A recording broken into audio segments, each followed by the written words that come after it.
কাশ্মীরের পর্যটকদের উপর ভয়াবহ হামলার পর ভারতের রাজনীতিতে দেখা গেছে বিরল এক ঐক্য। মোদী সরকারের পাশে দাঁড়িয়েছে বিরোধী দলগুলো। পেহেলগ্রামের এই হামলায় ২৬ জন নিরীহ পর্যটক নিহত হওয়ার পর শুরু হয়েছে সর্বদলীয় বৈঠক।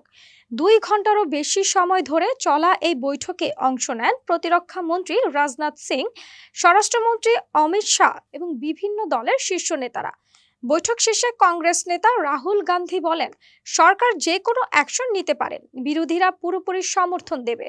কংগ্রেস সভাপতি মল্লিকার্জুন খাড়গেও জানিয়েছেন, সব দল হামলার তীব্র নিন্দা জানিয়েছে এবং কাশ্মীরে শান্তি বজায় রাখার উপর গুরুত্ব দিয়েছে।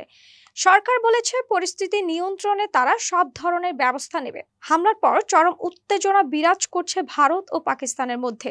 হামলার উৎস সীমান্তের ওপারে অর্থাৎ পাকিস্তান থেকে এমন তথ্য এসেছে ভারতের বিশেষ নিরাপত্তা বৈঠক থেকে।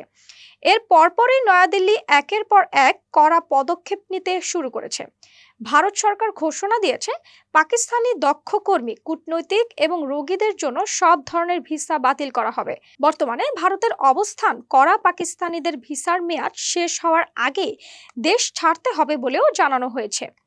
এছাড়াও ভারত সিন্ধু নদীর ঐতিহাসিক পানি বন্টন চুক্তি স্থগিত করার ঘোষণা দিয়েছে এবং কূটনৈতিক কর্মীদের সংখ্যা কমিয়ে আনার প্রক্রিয়া শুরু করেছে।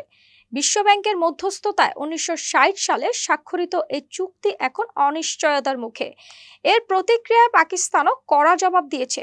বৃহস্পতিবার ইসলামাবাদ ঘোষণা করে, ভারতের সব বিমান সংস্থার জন্য পাকিস্তানের আকাশসীমা বন্ধ করে দেওয়া হয়েছে ২ দেশের সব ধরনের বাণিজ্য। তৃতীয় কোনো দেশ থেকেও পাকিস্তান হয়ে ভারতে যাওয়া কিংবা আসা বিমানের উপর এই নিষেধাজ্ঞা কার্যকর থাকবে। এছাড়া ২ দেশ একে অপরের সামরিক উপদেষ্টাদের অবাঞ্ছিত ঘোষণা দিয়েছে। পাকিস্তান জানিয়েছে, নয়াদিল্লির প্রতিরক্ষা, নৌ ও বিমান উপদেষ্টারা অবিলম্বে দেশ ত্যাগ করবেন। বিশ্লেষকরা বলছেন, এই হামলার পর ২ দেশের সম্পর্ক নতুন করে উত্তেজনার দিকে মোড় নিয়েছে। প্রশ্ন উঠছে, এই সংকট কতদূর গড়াবে। ২ দেশের রাজনৈতিক সিদ্ধান্তের দিকে এখন তাকিয়ে গোটা উপমহাদেশ। কাশ্মীরের শান্তি রক্ষা এবং অস্থিতিশীলতা ঠেকাতে আন্তর্জাতিক মহলও নজর রাখছে প্রতিটি পদক্ষেপের দিকে।